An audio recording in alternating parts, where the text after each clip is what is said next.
Hello students, get ready. Start.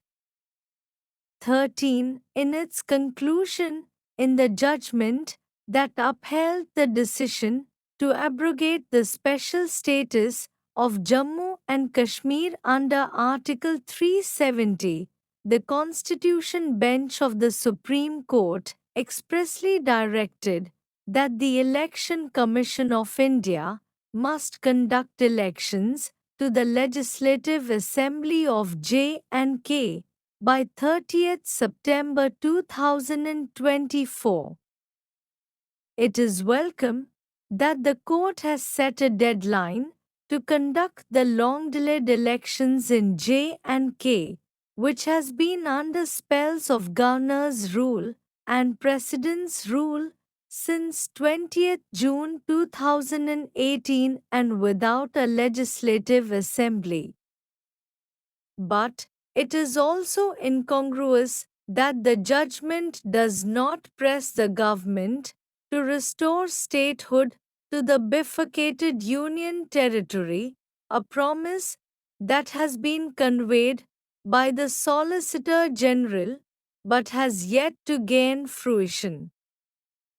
The bench remarks that direct elections cannot be put on hold until statehood is restored, but it could have directed the Union government to restore statehood and conduct elections by a specified date, as there remains no reason for the continuance of J&K as a Union territory.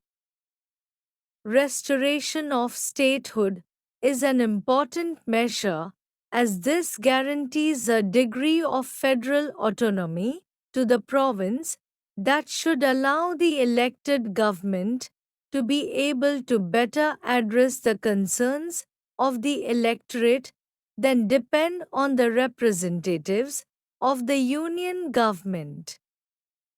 J&K remains among India's most conflict-prone regions, partially due to historical reasons related to integration of the erstwhile princely state into the Indian Union, and later due to accumulated grievances over the conduct of democratic processes in the erstwhile state.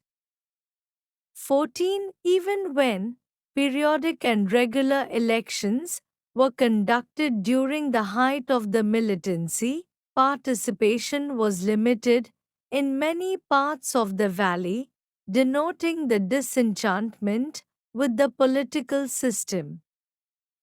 But things took a change for the better since the limit to 000s when electoral participation improved and J&K's citizens began to partake in the democratic process to get their concerns addressed before agitations and protests, including by separatists, over security policies, and the later steps taken by the Bharatiya Janata Party government led to the current state of affairs.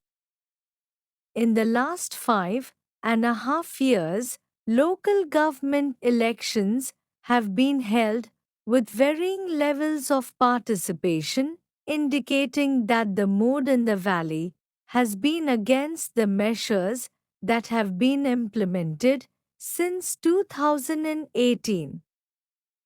India's unique selling proposition as a leader in the global south remains its robust conduct of formal democratic process, and which, in itself, is important for conflict resolution in places such as Kashmir.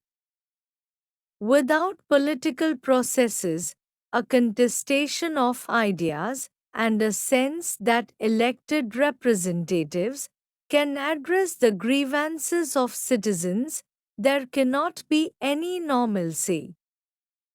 Thank you, students. Over.